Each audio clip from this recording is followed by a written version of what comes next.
piensa como Napoleón. Mueve piezas con astucia y ambición. Bajo ataque mantiene su posición. Libres y dignos hasta la conclusión.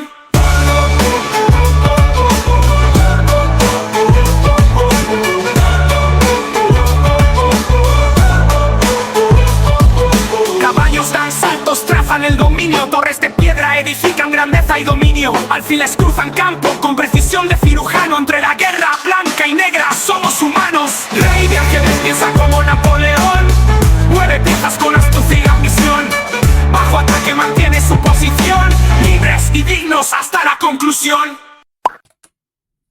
¿Qué onda, qué onda, qué onda? Vámonos con la reflexionada mañanera ya del 28 de octubre. Por ahí tenemos el arte de la guerra, pero también tenemos un tema importante o que yo considero importante, porque así como veíamos ayer esto de una palabra, una sola palabra, todo lo que dio origen, hay más ejemplos, pero no en el contexto de la palabra como tal, sino de temas como tal de la lengua española y sobre todo de la materia de español. Y es que ya se los he comentado en más de una ocasión este tema del, ¿cómo se llama? Cuando cambian las palabras, que dislexia a veces no es dislexia, sino más bien se llama es otra figura de la lengua española que se llama sintaxis, ¿no? Y vamos a ver más o menos a qué nos referimos, es lo que voy a hacer el día de hoy, y pues a ver si nos da tiempo de ver el arte de la guerra, pero sí es importante explicar un poco este asunto de la dichosa palabra, porque pues a veces yo digo una cosa y no solo no se me entiende lo que quise decir, sino se le cambia el contexto y el orden y al final pues de hecho ni siquiera es lo que yo dije, ¿no? Decía un maestro ahí en la maestría, es que una cosa es lo que yo dije y otra lo que tú entendiste, y sí es cierto. A mí me ha pasado bastante frecuente. Una cosa es lo que yo digo y otra bastante diferente en lo que cada quien entiende, ¿no? Así que vamos allá. Dice, una hipótesis es una suposición o proposición provisional que se formula para explicar un fenómeno. Establecer relaciones entre variables, predecir resultados, es un elemento fundamental en el método científico. Y en esto de predecir resultados tiene incluso una metodología, ya se los había platicado en otras ocasiones, e incluso a grosso modo en temas financieros les he explicado más o menos cómo funciona. No se puede predecir como tal, por ejemplo, el comportamiento de una acción o el comportamiento del mercado. Sin embargo, con una constante y varias fórmulas, sí se pueden estimar algunos resultados, ¿no? ¿Por qué? Pues porque estamos hablando de constantes. En ese caso, una vez que se tiene una constante, sí se puede como tal desarrollar una fórmula, ¿no? Así de sencillo. Dice, es un elemento fundamental en el método científico y sirve como punto de partida para la investigación, ya que debe de ser comprobada mediante experimentación u observación. Características clave, pues esta debe de ser verificable, específica, basada en evidencia y falsable.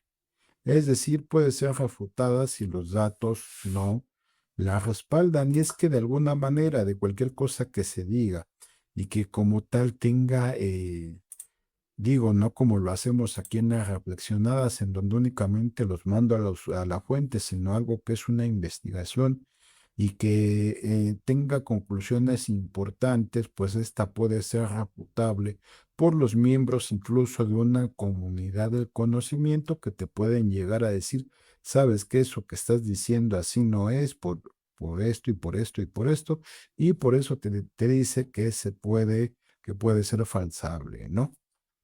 Ejemplos básicos en biología: el aumento de la luz solar acelera el crecimiento de las plantas. En medicina, el fármaco Z reduce los síntomas de enfermedad en un 30%, ¿no? O el fármaco X o el fármaco que gusten y manden. Pasos para formularla: observación, investigación preliminar, formulación como tal de la hipótesis y la prueba. Es decir, diseñar experimentos o recopilar datos para poder comprobar o refutar tu hipótesis, ¿no?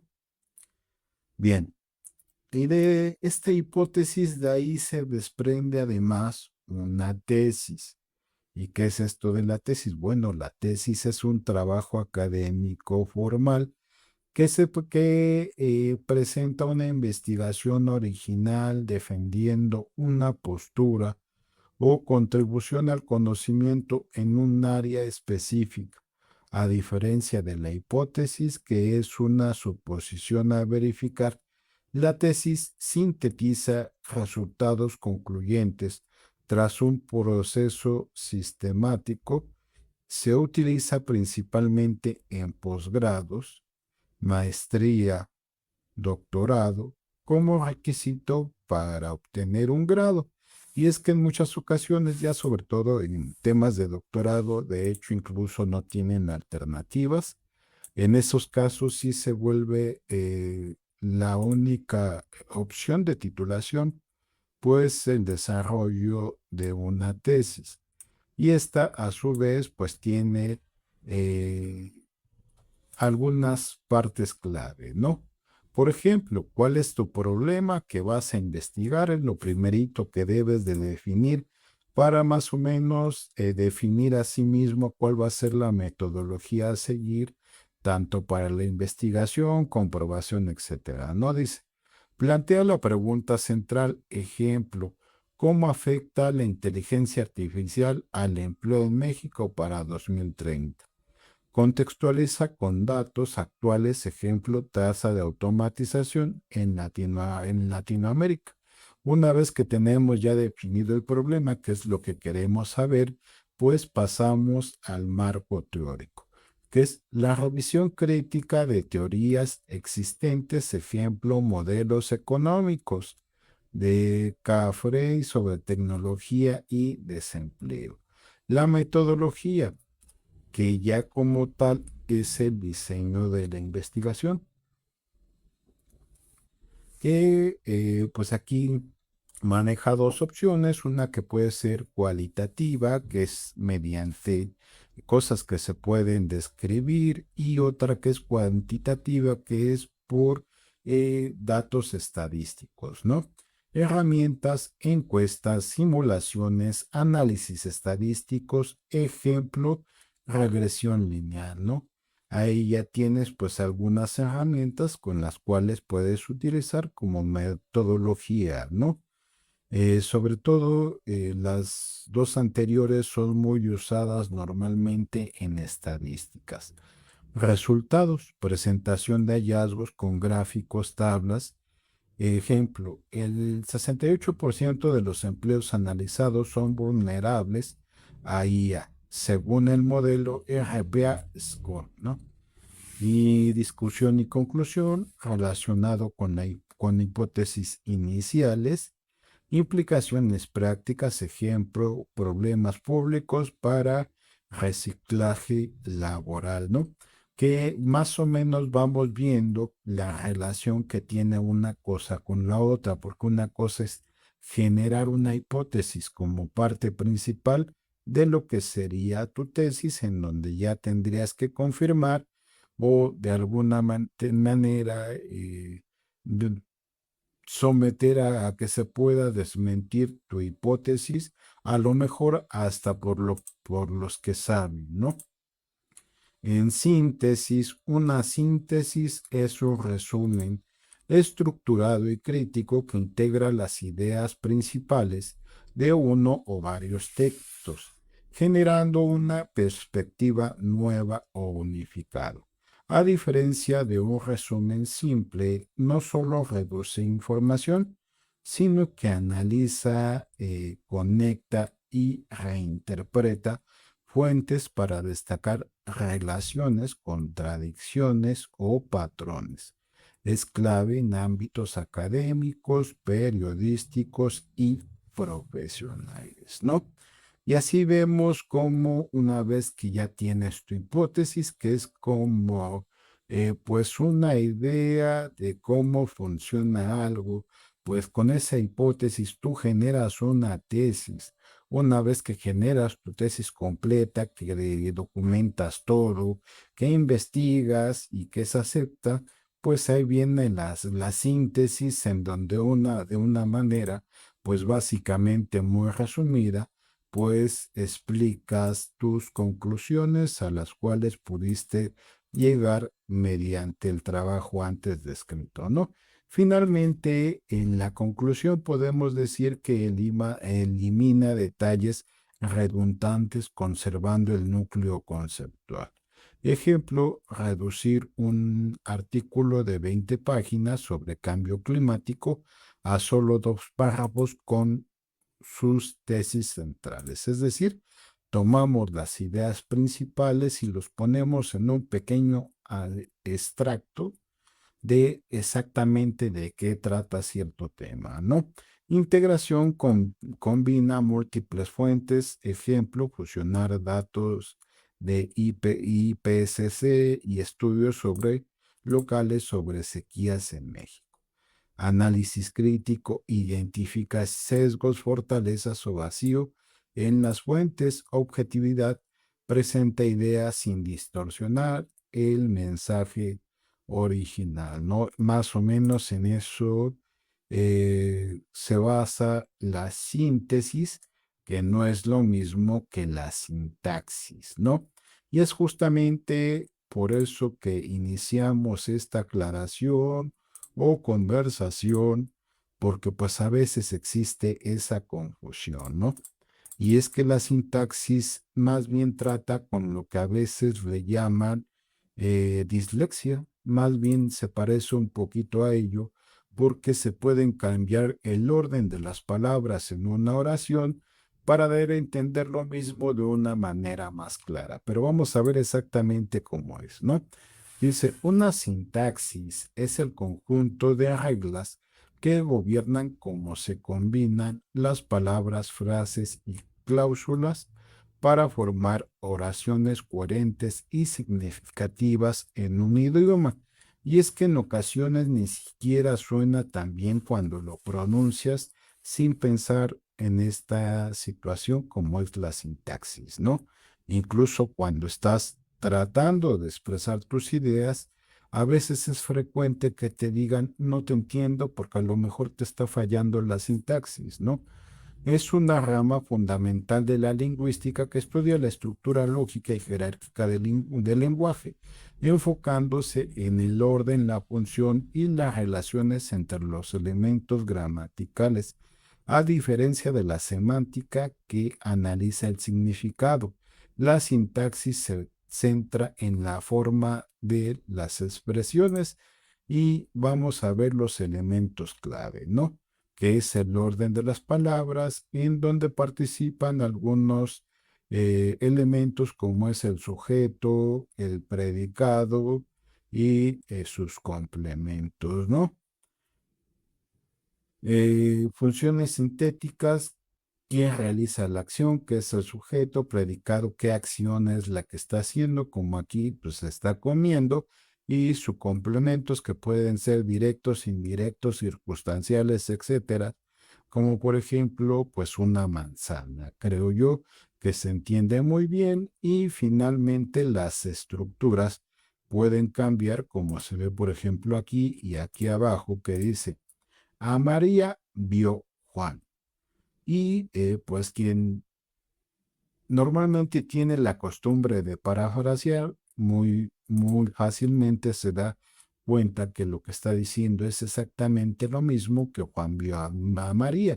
Únicamente lo que está cambiando es el orden del sujeto, predicado y sus complementos para que se entienda de una forma más clara, ¿no? Que no es lo mismo que la dislexia, ¿no? Creo yo que yo pensaba que yo era el que estaba mal en español, pero yo creo que hay casos un poquitín más graves y eso creo raro. Yo esperaría que no hubiese nadie más malo en español que yo, ¿no? Dice, las oraciones se organizan en frases sintagmas, que más o menos va así. La oración y lo del sintagma normal es el sujeto, determinación, determinante y el sustantivo, y el verbal, que es el predicado, verbo más sigma, sintagma preposicional, ¿no? Así más o menos es la relación pues de la sintaxis, ¿no? Ahora que ya más o menos tenemos una visión más amplia de las palabras y su significado, pues más o menos se entiende en el sentido de cuando les digo que a veces ni siquiera habría ni problema ni tema de discusión si antes de opinar, pues simple y sencillamente abrieran su diccionario, ¿no? Y así de sencillo, ¿no?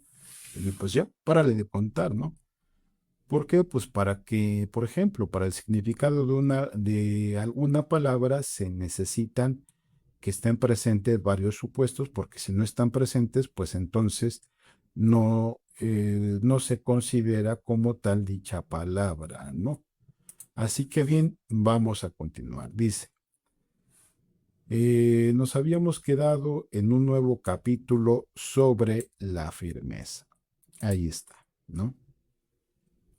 Y es que normalmente cuando se está en batalla es muy importante pues ser firme, ¿no? Porque imaginen ustedes a un estratega que entra vacilante. No, hombre, pues cualquiera se lo acaba, ¿no? Incluso sus mismos soldados. Dice, la fuerza es la energía acumulada a lo que se percibe. Esto es muy cambiante. Los expertos son capaces de vencer al enemigo creando una percepción favorable en ellos, así obtener la victoria sin necesidad de ejercer su fuerza. Gobernar sobre muchas personas como si fueran pocos es una cuestión de dividir en grupos o sectores. Es organizar batallar contra un gran número de tropas como si fueran pocas en cuestión de demostrar la fuerza, símbolos y señales. Se refiere a lograr una percepción de fuerza y poder en la oposición en el campo de la batalla. Se refiere a las formaciones y banderas utilizadas para desplegar las tropas y coordinar sus movimientos. Lograr que el ejército sea capaz de combatir contra el adversario sin ser derrotado es una cuestión de emplear métodos ortodoxos o heterodoxos. La ortodoxia y la heterodoxia no es algo fijo, sino que se utilizan como un cielo, un emperador que fue un famoso viajero y administrador. Hablaba de manipular las percepciones de los adversarios sobre lo que es ortodoxo y heterodoxo, y después atacar inesperadamente combinando ambos métodos hasta convertirlo en uno, volviéndose así indefendible para el enemigo. Que el efecto de las fuerzas sea como el de las piedras arrojadas sobre los huevos es una cuestión de lleno y vacío, ¿no? Cuando induces a los adversarios a atacarte en un territorio, su fuerza siempre está vacía, es desventaja. Mientras que no compitas en lo que son los mejores, tu fuerza siempre estará llena.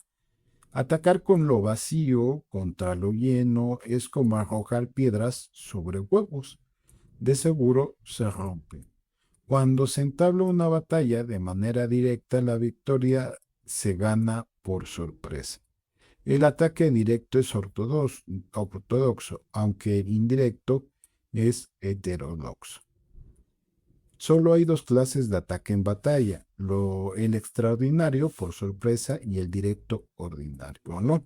Por sus variantes son innumerables, los ortodoxos y lo heterodoxo se origina recíprocamente como si un círculo comienza sin comienzo ni fin. ¿Quién podría agotarlos? Cuando la velocidad del agua que fluye alcanza el punto en el que puede mover las piedras, esta es la fuerza directa. Cuando la velocidad y maniobrabilidad del halcón es tal que puede atacar, esto es precisión. Lo mismo ocurre con los guerreros expertos. Su fuerza es rápida, su precisión certera. Su fuerza es como disparar una catapulta. Su precisión es dar en el objeto previsto y causar el efecto esperado, ¿no? Pero todo esto, aunque parece muy sencillo y muy fácil de hacer, pues solo lo puede lograr el que es experto, y después, el día de mañana, explicamos otra dichosa palabra que es ortodoxo y heterodoxo, ¿no? Y por hoy es todo, y vámonos a editar y a subir el video, ¿no? ¡Vámonos! ¡A la cresta! ¡Vámonos!